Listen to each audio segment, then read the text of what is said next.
A year later, ACC basketball returns to Greensboro. The conference tournament bracket is set, and Virginia has the top seed. Virginia Tech finished third in the regular season, but it hasn't played since February 27th.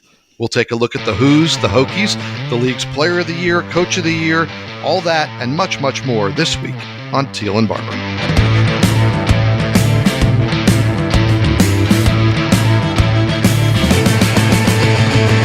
Welcome in to episode 44 of Teel and Barber, the Richmond Times-Dispatch and Richmond.com's UVA, Virginia Tech, and ACC sports podcast.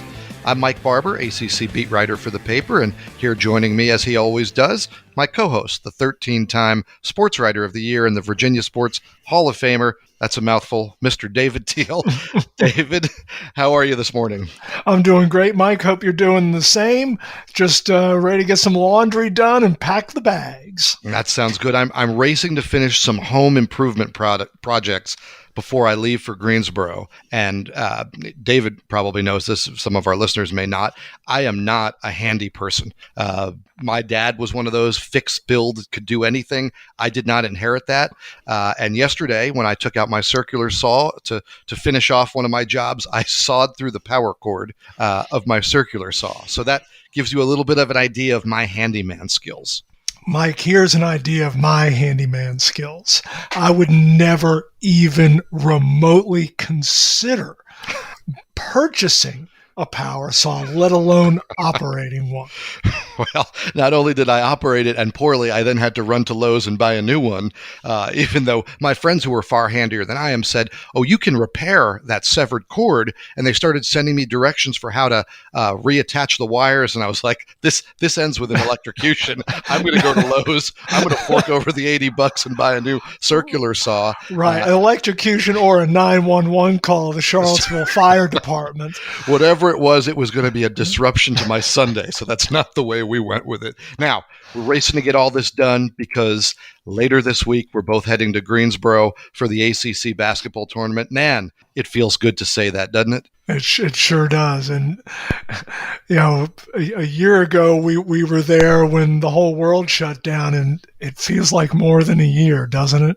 It really does. You know, in some ways, it seems like we just started this pandemic. But when you think about it with milestones like being there, man, it just feels like forever ago since we've really been on the road and doing the full scale of what we love, although it won't be full scale in Greensboro. We'll be limited to Zoom interviews. We talked last week about we won't have the open locker room. I don't know what Mike Young mentioned on ACC Network this morning. I don't know if there'll be the big shared popcorn. No, there will not be. I imagine that is no longer one of the offerings, but there will be basketball. There will be all these teams that we've had the chance to cover this year, and I just can't wait. Now, before we go forward and look to this week, let's talk a little bit, though, about that experience last year. And if you remember, Virginia Tech had just been eliminated. UVA was getting ready to play that night, I think, against Notre Dame, yes, in front of what would have been no fans. And then all of a sudden, you snap your fingers and it was all over. Now, you wrote about it this week and kind of reminded us of some of the dominoes that fell in terms of other leagues and what happened in the NBA. And Tom Hanks, you worked into your column. Right? I mean, when Tom Hanks and Rita Wilson announced they had COVID, Mike, that's when the mess got real. I agree. It just started to hit home, and it all happened so quickly in terms of falling apart, right? Like we saw it all week. It was every day was, are you going to play? Are there going to be fans? What are we doing with this? What are we doing with that? Mm-hmm. But the end, David, the end came quickly. It absolutely did. To the point, Mike, I was at the arena very, very early on that Thursday. It was March 12th, quarterfinal day. And we knew that there were going to be just family and friends in the stands that day. And then Commissioner John Swofford was walking toward the ACC network set to talk with Mark Packer and Wes Durham about 9:30 that morning. And as he walked by, I said, Commissioner, are we playing today? He smiled, said, yes, we are. And within 3 hours, the whole thing had fallen apart. And college presidents were obviously having grave reservations. The Rudy Gobert diagnosis had come the night previous. Then his teammate Donovan Mitchell, and the balls just started rolling. And then the cancellations started. Southeastern Conference, American, Big Ten. And that's when you knew it was only a matter of time. And sure enough, with Clemson and Florida State on the floor, literally moments from tip-off, and the game clock on the scoreboard's winding down, Commissioner Swafford emerged from the tunnel and took the PA microphone and made the announcement that just felt inevitable, really. Yeah, it really did. And if I'm remembering the timeline correctly, Commissioner Swafford had a presser that morning to announce that they were playing. Yes. Right? Because I remember coming over to the arena, attending that press conference, writing a story saying they're playing, running home to, I can't remember if I was going to shower or change or walk on a treadmill. I don't know what I was doing, but I went back to the hotel. And by the time I got back to the hotel, it was clear that it was unraveling. The thing that put me in my car coming back to the arena was, I think it was the Big Ten or the SEC, when one of them canceled. That was when I said, okay, there's not going to be time to come back to the hotel and walk on the treadmill or take a shower. This is all going to be over incredibly quickly. The other thing I remember is how long I stayed in the Greensboro Coliseum when it was over. And it was this weird thing, like not like I thought it was going to change again, right? They had made the decision. The teams were on their way home. Everybody was packing up and getting out of there. I just found myself like lingering, maybe because it was sort of historic, right? To be there for all that. Maybe because I thought, hope beyond hopes, they were going to change their mind and UVA and Notre Dame were going to still play that night. But I ended up doing a radio segment with our friend Wes McElroy, and one of the things he asked me was why I was still at the arena, and it was just one of those deals where it was so strange. You kind of didn't know how to react or how to respond. No, you're absolutely right. And I too lingered well into the evening and waiting on the inevitable NCAA announcement as well, and also to pilfer some signage from the historic tournament that I had my eyes on and now sits here in the office, and for which Mark Packer accuses me on national television of being a thief. But, I failed to come to your defense. I know, dude. You're doing your hit on ACC Network, and you just let them call your coworker and friend a thief. I have so much guilt. As soon as I hung up, I said, man, they just besmirched David Teel during my appearance. And all I could do was kind of smile and agree and say that I was probably an accomplice and jealous of your collection. So I failed you, and I apologize. Apology noted and accepted, and totally unnecessary. But no, it was, and I thought Chris Mack had an interesting description when I asked him about it on the Zoom last week, because Louisville was getting ready to play, I believe, yes, the 9:30 quarterfinal against Syracuse. And he recalls just being back at the hotel and, knowing that things were rolling, and then the ACC tournament gets canceled. He said he was in a meeting still at the hotel with his AD, Vince Tyre, when the NCAA news came. And Max said it was like learning of a friend or a family member's sudden death, really. He said you're just stunned and numb, and you don't know how to react because you're just not prepared to process it all. And I think we all felt that way. We were confused, and it just didn't make sense. And of course it didn't make sense. None of us has lived through a global pandemic, and none of us could have envisioned what the subsequent 12 months would be like. Yeah, I think to Chris Mack's point, if you haven't read David's column, please check it out over the weekend. It was excellent, kind of looking back and getting some perspective from coaches and players on their memories of a year ago at this time. But it did feel like we were holding out hope, maybe, right? Like, okay, they're shutting down all the conference tournaments. They're going to get this thing right, and maybe we'll push it back a couple weeks, but we're going to play an NCAA tournament. Obviously now, looking back, that was just ignorant. I mean, that was a ridiculous long shot hope, but that is how it felt in the moment, right, David? That you're like, maybe there's a way to still pull this out? Well, to the point where John Swafford, in awarding the regular season trophy to Florida State, said, "And you get our automatic bid to the NCAA tournament." Well, within hours, that was rendered essentially useless because the NCAA canceled not only its winter championships, but the NCAA, you'll recall, Mike, canceled the entire spring championship schedule. That very day, and that was surprising as well. You're thinking, whoa, they've been talking to government types. And if it's that serious, then at that point, your main focus was to get home to your families and try to figure out what was going to happen from there, because you're talking about school and work and what was going to happen in your communities. Absolutely. I remember driving back from Greensboro and thinking, okay, I need to get 2 weeks worth of toilet paper and a bunch of ground beef and chicken for the freezer, make sure we're set. Because at that point they were saying, 2-3 weeks, you should be prepared to kind of isolate. And boy, we wish that could have been the case. I laugh at that. Swafford awarding the AQ, the automatic bid. It reminds me, I used to own a bar restaurant in Harrisonburg, and I have a stack still in my desk here of gift cards to the restaurant. They have different values, $5, $10, $15, $20, and they're all worthless because I no longer own the restaurant. And that's pretty much, I guess, what an automatic bid to last year's NCAA tournament. Now, this year, we're going to have an NCAA tournament. First, we're going to have an ACC tournament. Let's start talking about that, because like I said Absolutely. at the open, we are really looking forward to this event.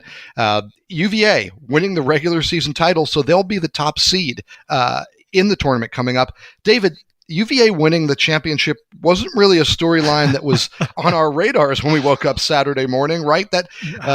We didn't see it coming. Notre Dame's upset of first place Florida State, that opened the door for Virginia to win the title, third time in the last 4 years.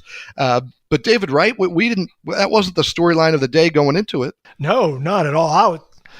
I don't even know what I was doing early Saturday afternoon, Mike, just kind of hanging out with Jill and Laura. And all of a sudden my phone starts blowing up, including a text from you essentially saying, "What in the heck is going on in South Bend?" And I'm thinking to myself, what do you mean? I'm sure Florida State's kicking Notre Dame's butt. That's what's happening. and then I turned on the television and I was like, oh, well, surely this is a mirage. And Notre Dame's blown big leads all year, and that's what's going to happen again. And it just didn't. Florida State looked lifeless. The complete antithesis of the way the Seminoles have played all season. I was quite surprised.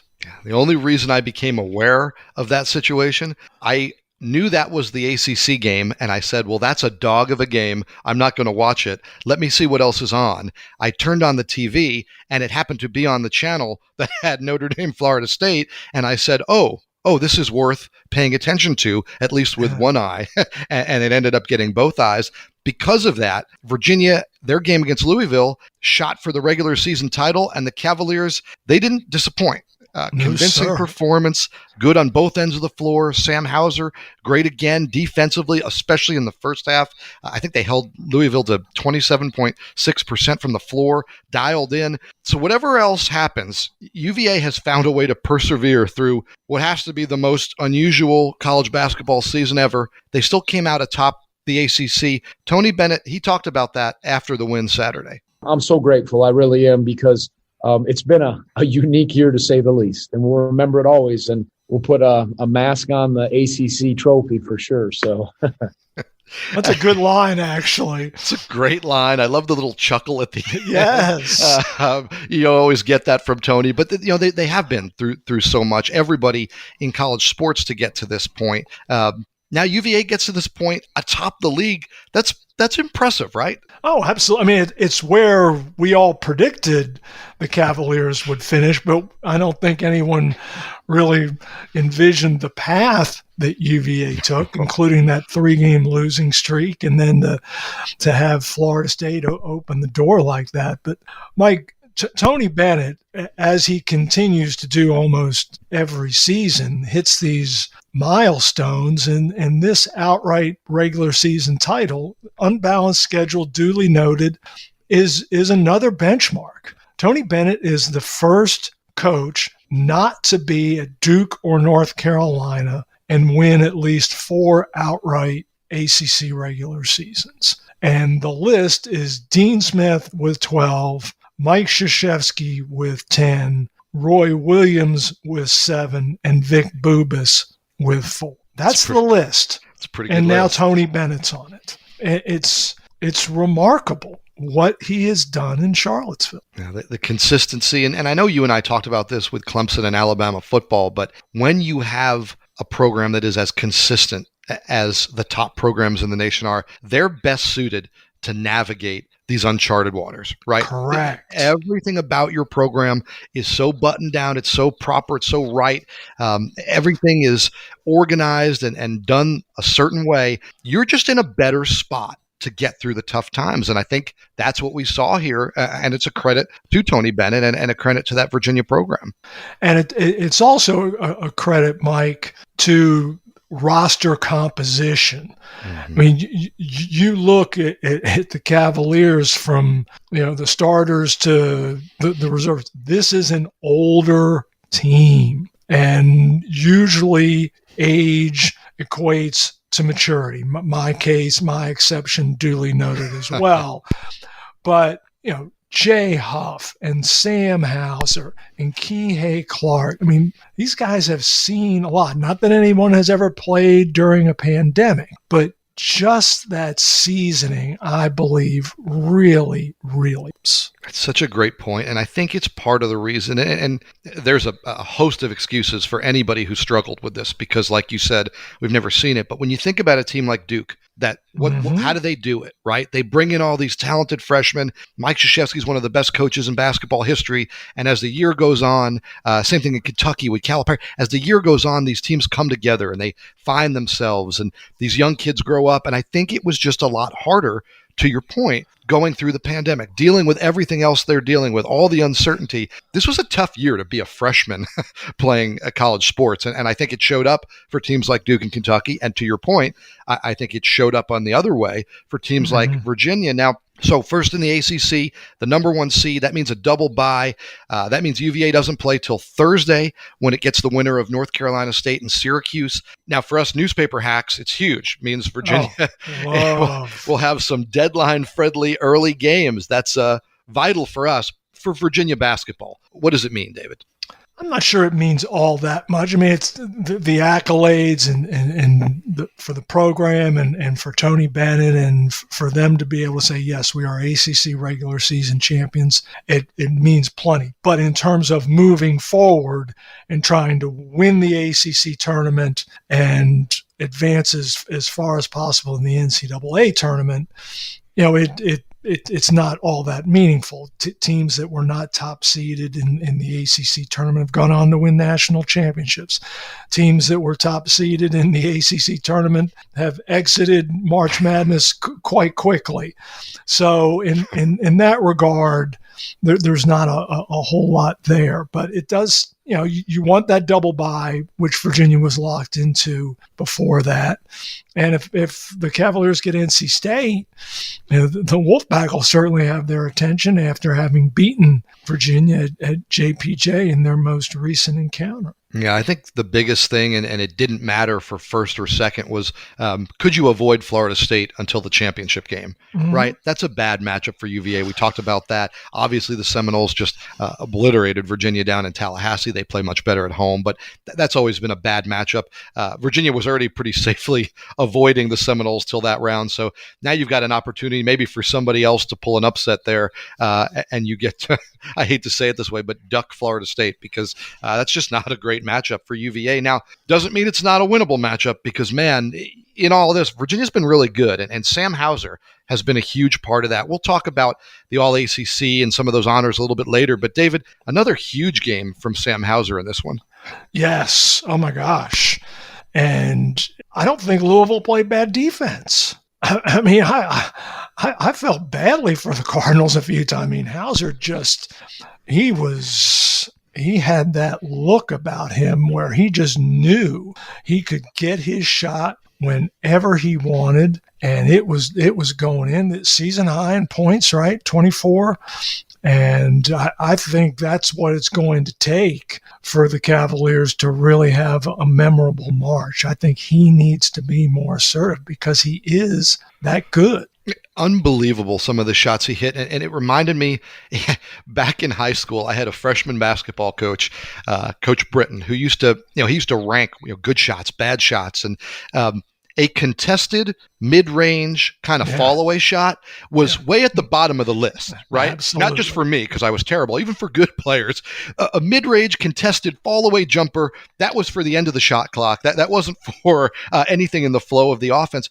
Hauser hit those consistently in this game, and it's a shot he has where he kind of leans in one shoulder, can spin over the other shoulder, give you a little head fake. He doesn't need much room. He doesn't need a clean look at the rim to hit that shot. It is, David, to go back to like the old days with the sky hook, it's kind of an unguardable shot. Oh, yeah.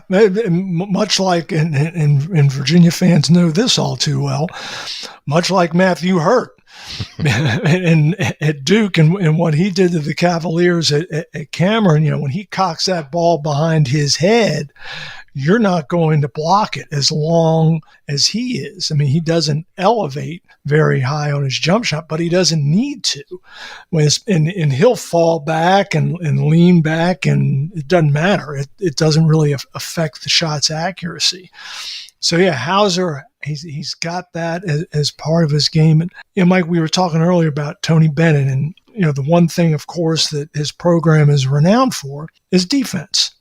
But he is remarkable, I think, in the way he adjusts to his personnel. In the history of Virginia basketball, Mike, the Cavaliers have never had a player who has shot at least 50% from the floor, 40% beyond the arc, and 80% from the line.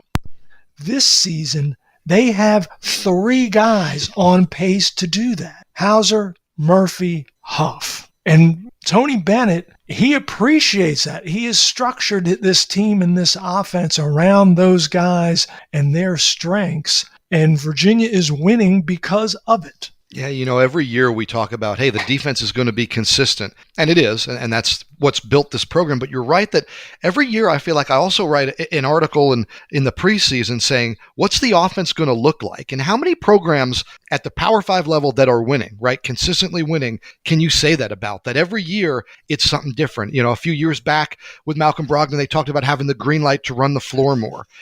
When they had, Guy, Jerome, Hunter, that team, and that was an offense that was loaded, all the ways they could attack you. This year, the way they've changed things up, and I think they started out thinking it was going to be a lot of 3-point shots, especially Hauser, right? Hauser was going to just be cranking threes, and they found ways to make him effective and impactful when the threes weren't going down early. Then when he got his stroke back, now you're seeing how he can take over a game. So I think it's remarkable. I think it's important for this team, the way Trey Murphy III has come along. He said he was spurred on by some trash talk from his mom, who, I guess we could say this on the podcast, who said he had sucked in recent games. How about that? Yeah. That's hilarious. I saw your tweet and I was like, oh my gosh, way to go, Mom. Speaking of things I'm looking forward to, is today or tomorrow I'll be speaking to his mom about that, and I'm looking forward to her take on how she got him going. But he's been really big the last couple of weeks. Justin McCoy, we talked about the spark off the bench. So there's a lot of things coming together, and David, among them, as you mentioned, is that defense, which I spent a lot of time writing and talking this year about how the defense wasn't up to snuff for UVA standards. Well, it was damn good in the first half against Louisville. And do we feel like this defense is back to championship level? I don't know if for one day it was. That's what Kihei Clark and Reese Beekman did to Carlik Jones the other day. Few, if any, have done. What did he finish from the floor? 2 for 15? Yeah. 2 or 3 for something in that range. At one point, I think he was 1 for 11, and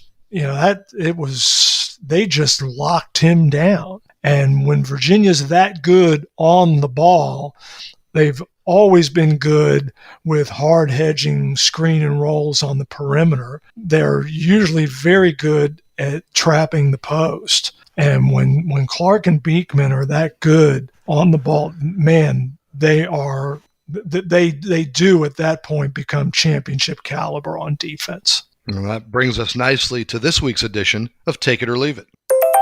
Thank you, Mike.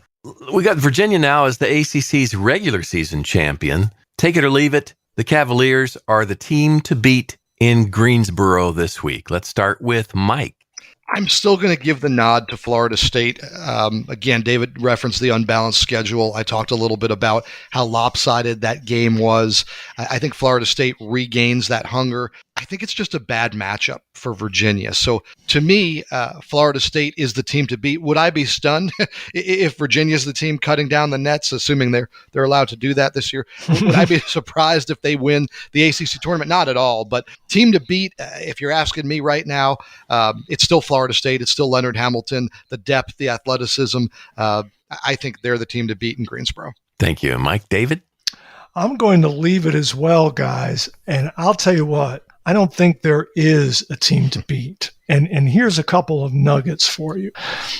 I don't know where Virginia will be ranked in this week's AP poll. We're still a couple hours from the release. We're recording this Monday morning. But the Cavaliers were what last week, Mike? 21? Yes, sir. If Virginia does not move up to at least 17, they will be the lowest ranked top seed in the history of the ACC tournament. Clemson was number 17 in 1990. This is the first ACC tournament since 1996 that will not have a top 10 team in the field. And this is the first ACC tournament ever in which two teams below the first and second place teams have winning streaks of at least 5 games. NC State's won 5 in a row. Georgia Tech's won 6 in a row. I think we're going to see all kinds of nuttiness at the Greensboro Coliseum. Yeah, and that's not even taken into account. Is everybody going to be able to play? Right. You still have the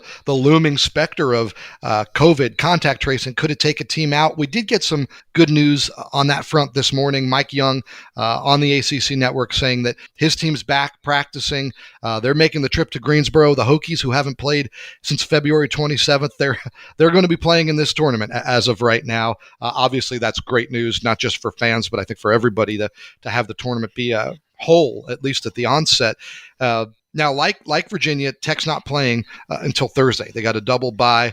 Unlike the Who's, as I mentioned, it's been a while since they've played.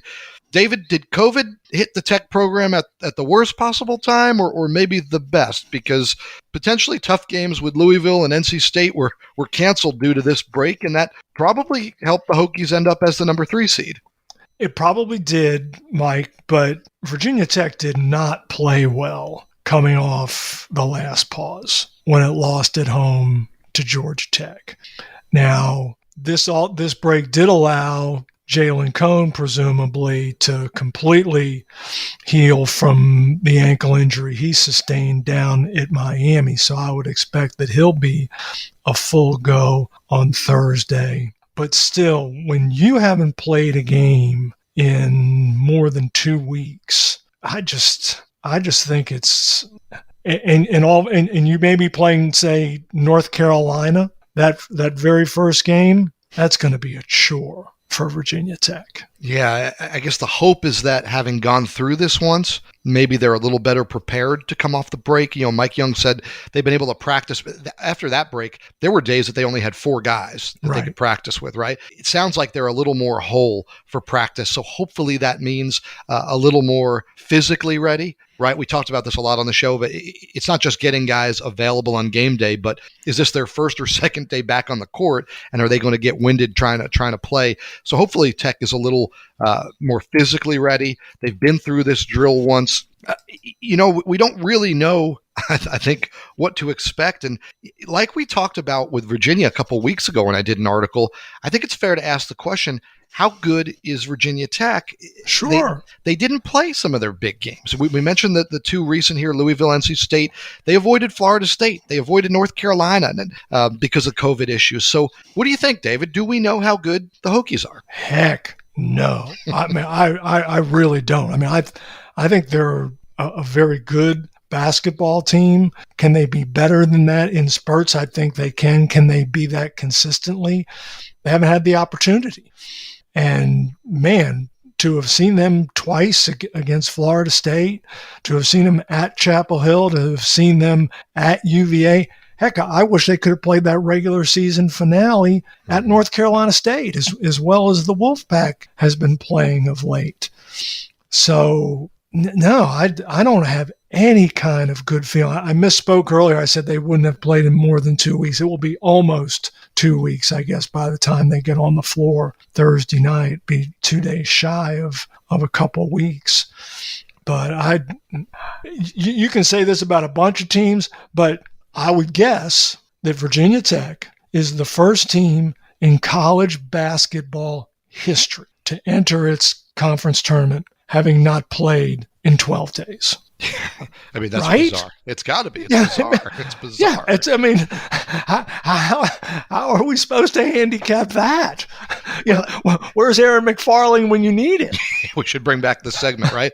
And it's a great question too, because you go to the ACC tournament and all of a sudden you're playing every day, and that's an adjustment, right? That's part of the tournament feel. It's a little bit different to go from playing not at all for 2 weeks to playing day after day after day if they advance. It's going to be a challenge. And the draw, David, I think is a challenge because I talked about how they missed some of those big games, North Carolina, Florida State. If the seeds hold, I believe that's the path the Hokies would navigate. They would get the Tar Heels. They would get the Seminoles if they're going to reach the title game. So taking that into account with everything else we just said, David, do you like their chances? No. I didn't. I just, right. I just don't. I mean, I sat here and looked at the bracket, and of course, it's such a it's a roll of the dice, and we'll probably end up with Virginia, Florida State in the final, and it'll be all chalk, and everybody will say, "See, you guys don't know what you're talking about." I've got Georgia Tech and North Carolina in the final. I mean, I got the 4 seed against the 6 seed. So completely wide open in your mind, which absolutely also brings us perfectly to this week's edition of Who You Got. Thank you, Mike. This is a really good question. If it isn't Virginia or Florida State cutting down the nets this weekend in Greensboro, who is the most likely team to win the ACC tournament? Who you got? Let's start with David. Well, I just gave it away, didn't I? When I did my little bracket challenge here, I've got Georgia Tech and Carolina meeting in the final. And Michael he'll cackle at this. I've been riding the Georgia Tech bandwagon for 2 years now. And why jump off now? If it's going to crash and burn, so be it. I'll be along for the ride. But their Georgia Tech has some really, we'll talk about the awards in a second, but they've got the player of the year in the league. They've got the defensive player of the year. They're really good. And I think they are absolutely capable of winning this thing. Thank you, David. Mike? So the team I'm most high on, other than the 2 big dogs with Virginia and Florida State, is still Louisville. I think Carlik Jones is the kind of player who, even though he had a bad game, he could take over a tournament, right? Like, that's the kind of stage where a guy like Carlik Jones, he becomes the story in Greensboro. Here's the thing. I don't love Louisville's draw. I think they have so I went into this saying I wanted Louisville to be my answer. Then I looked at the bracket and I said, no, I don't know. And again, to David's point, we don't know what to expect, and I wouldn't count the Cardinals out, but that sort of dampened my spirits for that pick. I'm actually going to go with Clemson, in part because I like their draw, but also, this team's been through so much, and they've been knocked down. They had some really tough games after breaks. Their defense, when they're in a rhythm, has been as good as Virginia's, at times better.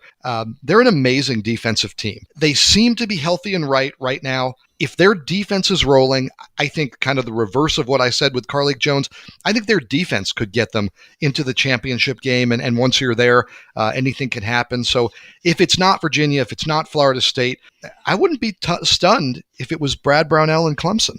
That would be historic. Clemson has never won an ACC tournament. Well, as we talked about at the opening, if there's one thing we know when you go to Greensboro, you might see something you've never seen before.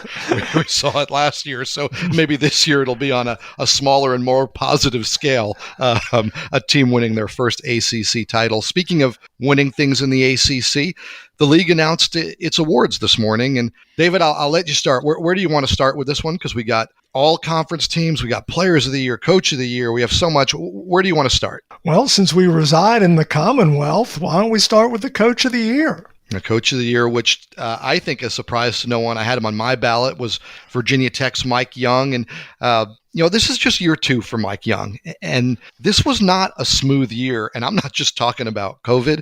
I'm talking about the Tyrese Radford situation. I'm talking about the Jalen Cohen injury. Then you throw in everything with pauses in the pandemic. This was a rocky year. And I thought Mike Young, at an extremely high level, got it done really right from the start, with that win over Villanova that kind of served notice that, hey, this team could be something special, with the development of Keve Aluma, the additions he made, particularly Justin Mutz in the front court. Really just almost a stunningly impressive job. Now, Virginia Tech was picked 11th in the preseason, if I'm not mistaken, Yes. going into the year. I was high on this team. I thought they'd finish 8th or 9th. Yeah, I picked him 9th. Yeah, that was our take on, hey, you guys are undervaluing Mike Young and what this team can do. I think they could be 8th. I, in a million years, didn't see 3rd. David, first off, how surprised are you? And second, very deserving, yes, for Mike Young? Absolutely. I was, and certainly not surprised at the outcome of the vote, but am surprised at how close it was. Yeah. I mean, he got 26 votes. Leonard Hamilton received 24, which leads me to wonder, did Leonard Hamilton essentially lose Coach of the Year on Saturday? Mm-hmm. When the Noles fell at Notre Dame? I don't know how many folks waited. I always wait until the last game is played before voting. Now, full disclosure, I voted for neither Mike Young nor Leonard Hamilton. I voted for Josh Pazner. And with all this stuff, especially this season, there are no wrong answers. And Mike Young is absolutely deserving, as would be Hamilton. And I think Pazner is. Georgia Tech was picked 9th, played, in my mind, the toughest conference schedule in the league, and went 11-6. And is sitting there in the 4 seed going into Greensboro. But to your point, it was a rocky year in Blacksburg, as it was in many ACC locales because of COVID and other issues. But hats off to Mike Young, who joined Seth Greenberg as Virginia Tech ACC Coaches of the Year. Yeah, Mike Young, obviously a favorite of ours. He was the first coach to appear on this podcast, which we appreciated very much. Absolutely. Was a great interview. Friend of the show, as they like to say. That's the expression. You're right. I need to get my radio/podcast lingo down. I'm curious what I thought the vote would be very close, but I thought it would be Young and Pastner, separated by a couple votes. Those are the two that it came down to for me.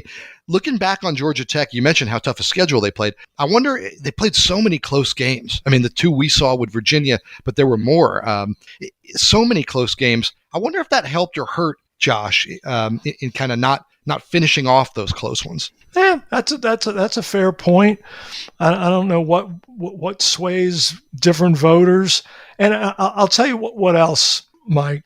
And not that, I mean, Josh is a good dude as well, but I think there's some genuine goodwill toward Mike Young and his story. And here's a guy who toiled for decades at Wofford and was patient and bided his time. And, he pined for that Virginia Tech job because he's from Southwestern Virginia and he grew up going to Castle Coliseum and seeing the Hokies play. And it's just, I think other coaches vote on this and media, I think they're all taken by that. And they looked at Mike Young and just thought, not only did he do a great job, he's a great story too. Yeah, absolutely. And, I don't think there's anybody who isn't happy that Mike Young won this award, no matter who they voted for. That's just the kind of guy he is. Now, Georgia Tech did get one of the top awards, a couple of them actually, but they got the Player of the Year in Moses Wright. Now,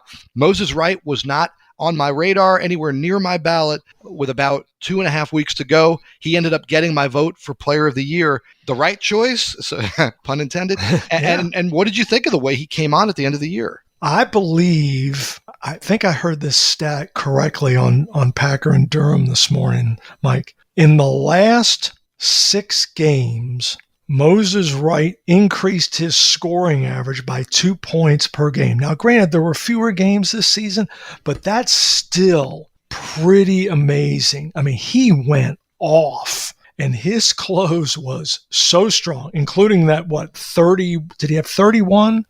Yeah. I forget how many he had in that one against Virginia Tech, I believe.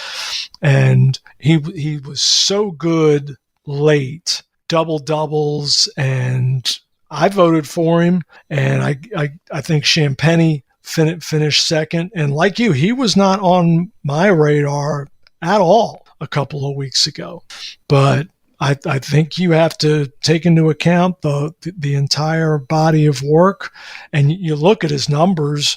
He's one of the best defensive players in the ACC, shoots an incredibly high percentage, so very efficient, and he just seemed to carry this team late and carried it to 6 straight wins. I think that matters as well. Yeah, in the middle of that run, there was 26 points in the win over Virginia Tech, Okay. 31 in the win against Syracuse, Okay, that was 29 and 14 rebounds in the win over Duke, the overtime win. So, in big games, really played big, caught everyone's attention down the stretch, and I think was a good choice.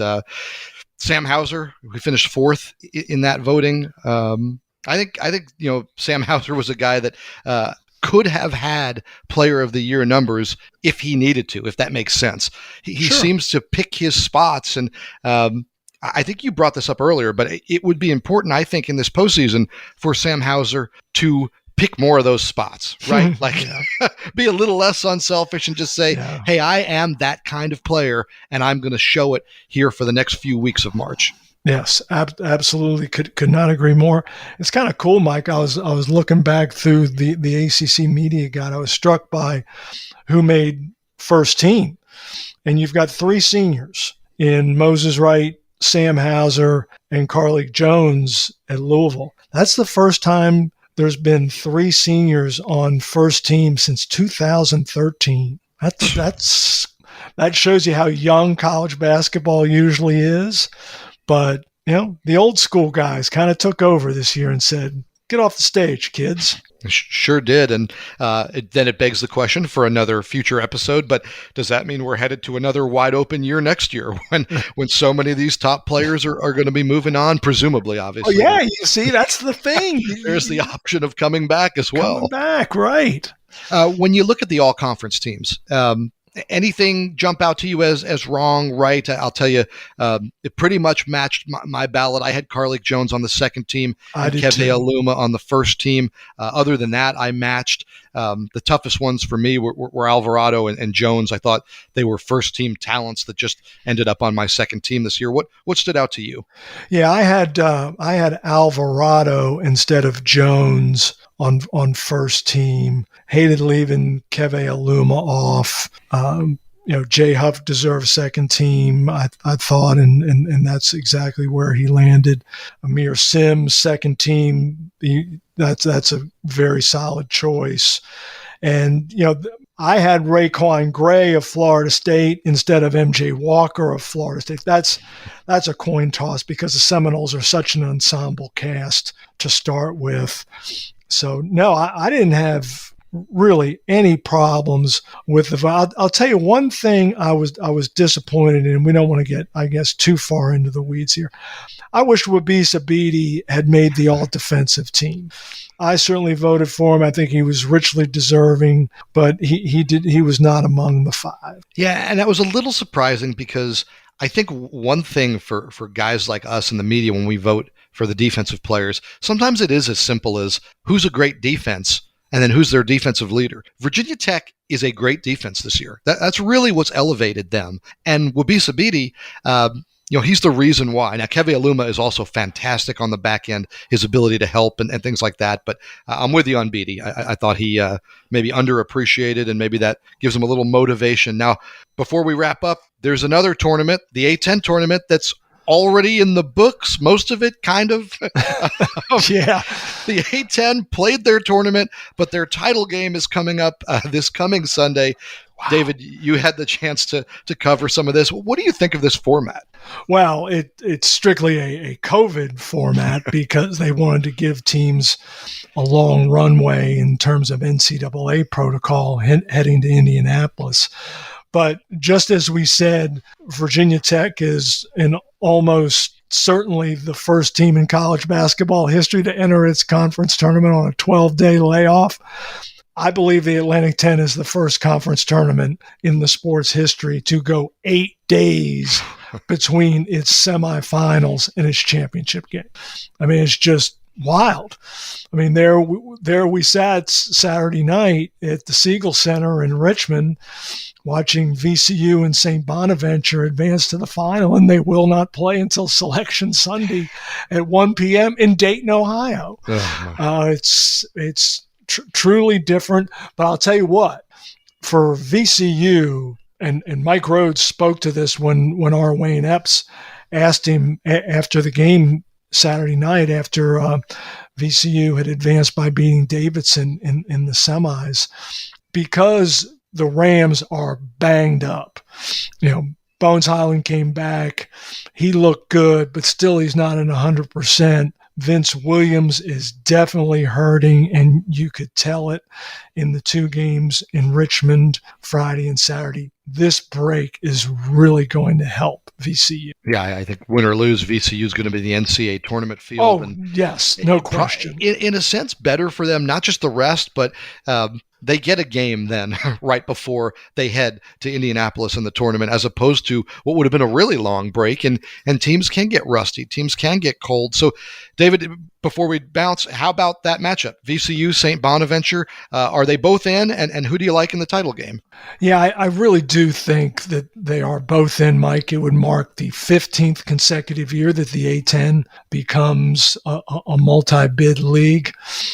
I covered both of the St. Bonaventure VCU regular season games, one remotely when it was up in Olean, and then the other live at the Siegel Center. The first game was among the most bizarre you'll ever see. I mean, VCU's leading by double digits at halftime, and the Bonnies outscored VCU in the second half 45-14. I mean, it was crazy how that game turned, and they went inside to their big 6'10" kid. Osuni is, I believe, how you say it. I knew I wasn't going to get that quite right, but they've got good guards in Holmes and Welsh. But then when they returned to the Siegel Center, VCU played very well and turned the tables and won a close game. And I'll tell you what, I'm really impressed about VCU, and it's a very young team. And you've got a backcourt of Ace Baldwin and Bones Highland, a freshman and sophomore respectively. But 3 times this season, VCU has had a chance to avenge an earlier loss. Rhode Island, St. Bonaventure, and most recently Saturday night, Davidson. And VCU's 3-0 in those games. And I think for a young team, that's very impressive. And I'm going to go ahead and be the hometown guy and side with the Rams in Sunday's rubber match against the Bonnies. No doubt. And since you stumbled a little with that pronunciation, do you want to tell us the name of Clemson's quarterback next season?